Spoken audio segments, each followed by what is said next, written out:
Hello, everybody, and welcome to the WrestleScope TV Survivor Series predictions. I need to apologize if you watched the original video. I don't know what happened. The video worked, no audio, so we're redoing this, but it's all good. I got my Thunderdome t-shirt on, and we're ready to go for Survivor Series. Gonna crank these out quickly here so you can see this before Survivor Series begins. 6 matches on the main card. We have the pre-show as well, and I'm going to go through my predictions and some surprises I think that are going to happen. First, on the kickoff show, it's been announced that there is a battle royal. It's basically the, hey, we didn't have a match for you on the main card, so we're going to throw a bunch of guys into the battle royal. Have no idea as of right now. I don't think anything has been announced anywhere, excuse me, of who is going to be in this battle royal. I'm not even going to worry about it. Excuse me, even if WWE did announce who's in that battle royal, I don't care. Not going to worry about it, because here's my thoughts. Obviously, it's going to be the entire 24/7 division. Tucker, R-Truth, Lucha House Party, Drew Gulak. You're probably going to have, I wouldn't be surprised if we saw Jeff Hardy and Elias. And the big name I'm looking at is Big E. Big E, if he is in this battle royal, Big E is going to be the winner. And that is going to play into something big a little bit later on. So, we move on to the main card, and this is kind of the order I think, if I was booking the show, the order that I would be putting these matches into. We're going to start off with the women's 5v5, the match that, well, I don't really care about, because the storyline building for this has been, well, kind of stupid. The entire thing has been Nia Jax putting Lana through a table. You have Dissension on the Raw team, and then you have Mandy Rose and Dana Brooke essentially being taken out via injury. Mandy Rose actually is a legit injury. They took Dana Brooke out because they're a team. They've replaced him with Lacey and Peyton. This team, I don't really care about. Then on the SmackDown side, you've got the Riot Squad, Bianca Belair. I'm excited to see Bianca Belair a second year in a row in this match. Natty Neidhart, who needed like 19 chances to get in, and Bayley, who was announced by WWE official Adam Pearce as the 4th member of the team. Having Bayley on this team adds some star power to this match, and she needed to be on this pay-per-view. The way I'm looking at this happening, a lot of people have been talking about, with as many times as Lana has gone through a table, it's been 9 times, 9 weeks out of 10 on Raw that she was put through a table by Nia Jax. She's got to be the sole survivor. And I could conceivably see that happening where she gets put through a table a 10th time. Nia just gets really ticked off at her, puts her through the announce table. She's out for a while, but never gets eliminated because she would not be the legal person in the ring, so no count out. And then she sneaks back in at the very end and steals a victory away from Natty Neidhart.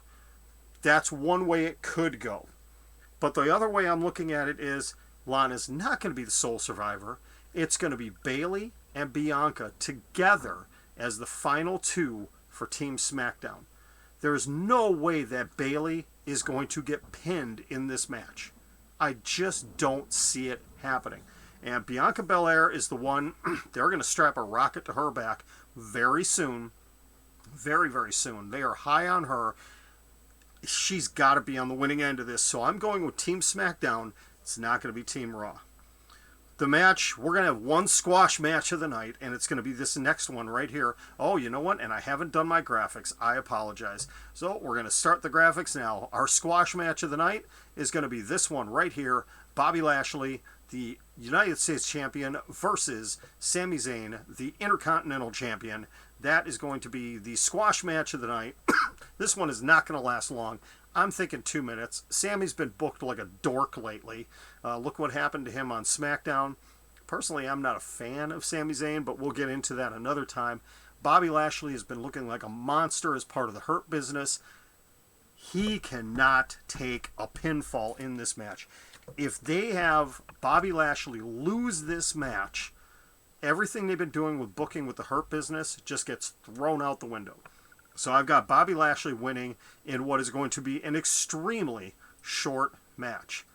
The next match, this is the one I am excited to see. And actually, I wouldn't be surprised if this one actually opened the show.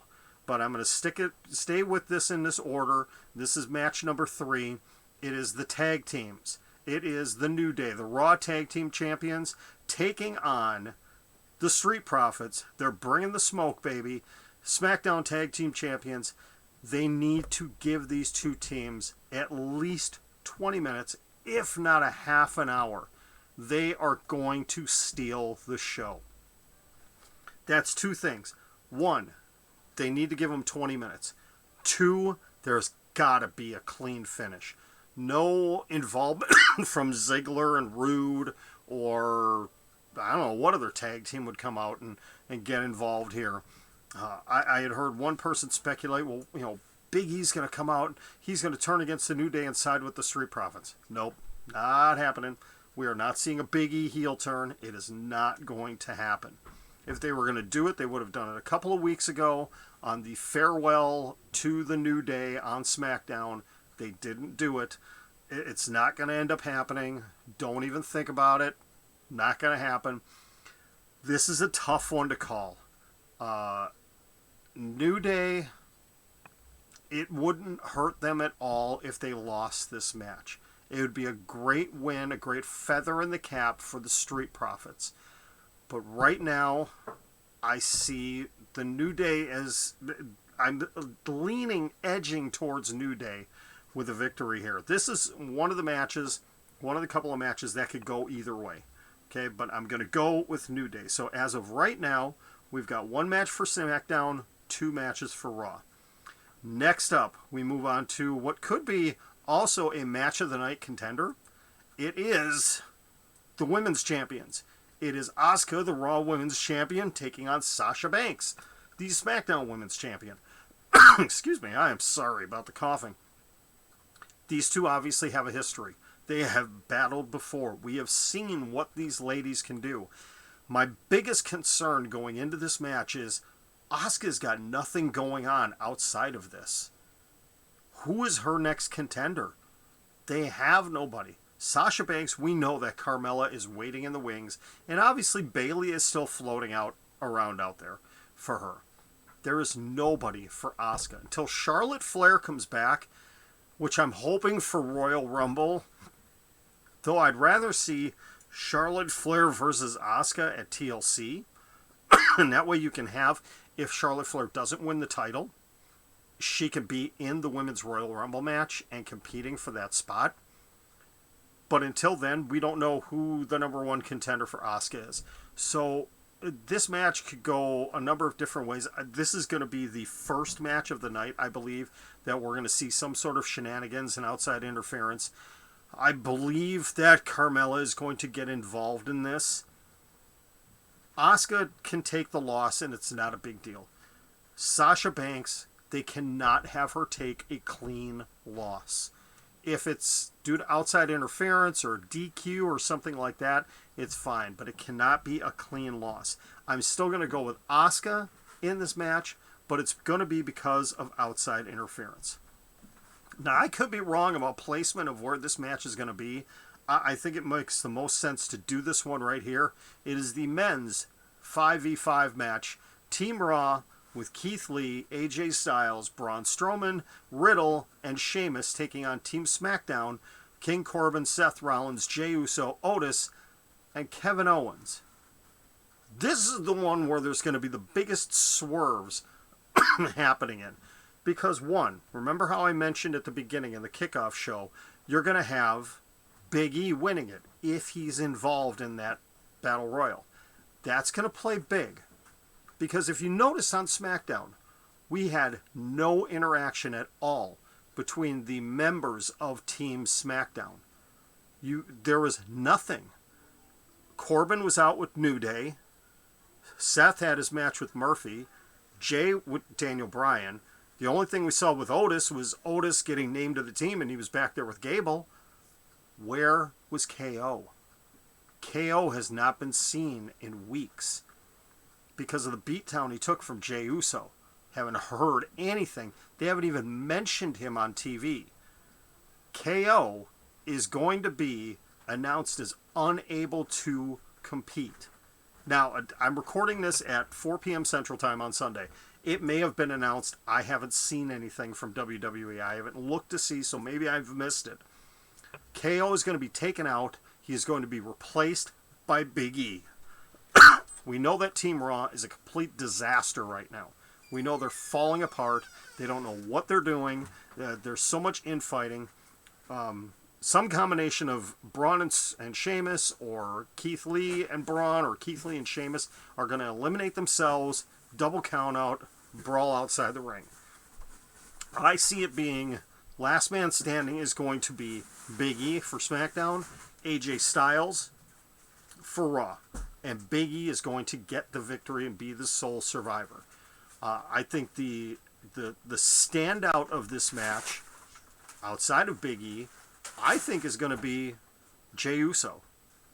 They need to do something with Jey Uso, and reportedly, I missed it on Talking Smack because I didn't get a chance to watch it, but it sounds like Paul Heyman called out Jey Uso for the loss against Daniel Bryan. So we'll see. I see Jey Uso not getting pinned. He's going to get DQ'd because he's going to completely go off on somebody, and it's probably going to be Riddle. I see him just completely going off on Riddle because that's the kind of target that is there, and he's going to get DQ'd. But I am going with Team SmackDown and Big E as the surprise fifth member and the sole survivor. So as of right now, we've got it 2 wins for SmackDown, 3 wins for Raw. So Raw is leading the way. That takes us into what better be our main event of the evening. If it's not, it's going to be a complete catastrophe. It is Drew McIntyre, the Raw champion, the WWE champion, taking on... Sorry, my wife just walked in the room and is looking at things I have on my desk.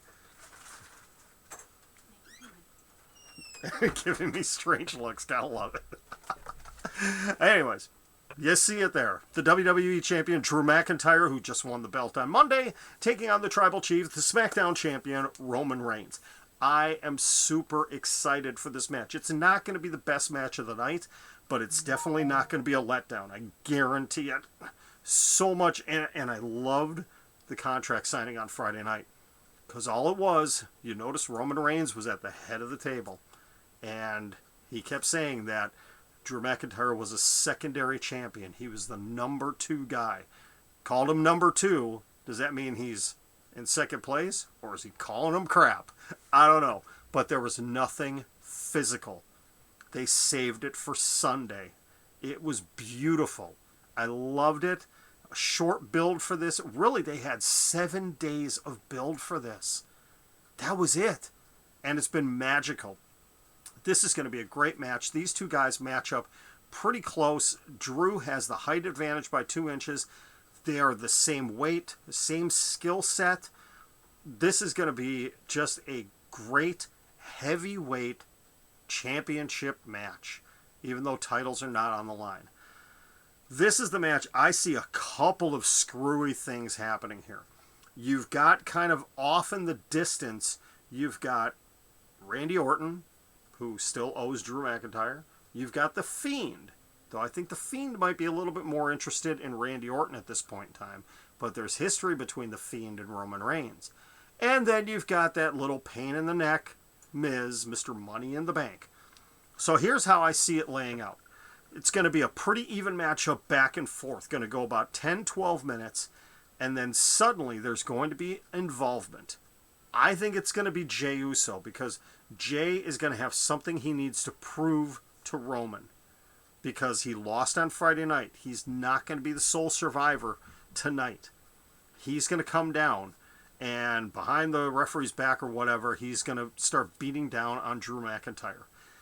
Roman Reigns is going to get the victory here, but it's going to be due to some outside interference. It's not going to be a clean win. But is Roman going to care? No, he's not. And then after the match, Jay's going to come in, and he's just going to keep beating on Drew. And Drew's going to take it. Drew is not going to get up. He's going to fight back, but he's going to take it. And in the end, what's going to end up happening? The Miz is going to come down, and he's going to attempt to cash in. Notice I say attempt. He's going to get in the ring. He's going to hand that off. Roman's going to be outside the ring, just kind of standing there with that look, not saying a word.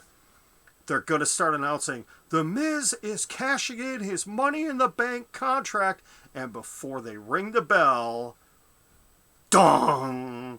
That's when we get the appearance, the one and only appearance of the evening, of, you know who, that's right, The Undertaker. This will be his sole appearance of the night. The lights go out, he's in the ring. No big entrance, Undertaker's in the ring. He stares down Roman Reigns because they have history. He stares down Drew McIntyre. They don't really have a history, but he stares him down. And in the background, you're going to hear Miz just, yeah, Taker, go kick his ass, yes, yeah, do it. Or Morrison's going to be doing it. Taker's going to stop. He's going to turn. He's going to give that look to the Miz and Morrison. And he's going to go and attack Mr. Money in the Bank. He's either going to take him out or he's going to take Morrison out. I see Morrison taking it, Miz running away. And at the end, Roman Reigns is just, he's either going to stay there and watch or he's going to disappear. Taker's going to be in the ring. He's going to turn back and stare at Drew. Drew's going to slowly get up. And then Taker is going to reach out his hand. And he's going to pass the torch to Drew McIntyre. That's the way I see Survivor Series ending. So Roman Reigns is technically going to get the victory here. It's going to be by some shenanigans or something stupid. It's not going to be a clean loss for Drew. Drew can take it. He can. I don't think Roman should take the loss here. I think this is the way to go. But this is going to be the sole appearance of The Undertaker. And the last thing you are going to see at Survivor Series, Drew McIntyre is going to pay his respects to The Undertaker after shaking his hand. And Undertaker will be standing tall in the ring at the end of Survivor Series 30 years after debuting at the same event. So how's it break down? I've got it as an even breakdown, 3-3 Raw, SmackDown. Now, obviously, Lashley Zane could go either way. New Day Street Profits could go either way. Asuka Sasha could go either way. So it could flip, but I see there not being a decisive brand winner this year. I could be way off on these. Who knows? We'll see.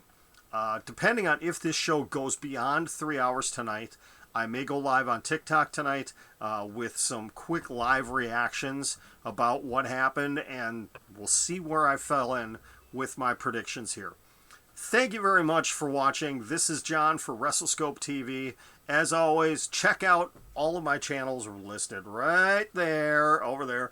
TikTok at WrestleScope TV, at TV_Wrestle on Twitter, at WrestleScope on Instagram. I'm actively involved on all three of those. Please give me a like and a subscribe if you haven't subscribed to my channel. Would greatly appreciate if you would. Thank you so much. Enjoy Survivor Series tonight. I'm going to go read the news and see if I've missed anything here. Any updates I have will be on TikTok as the evening is going on. But enjoy Survivor Series. Enjoy wrestling. Have a good night, everybody.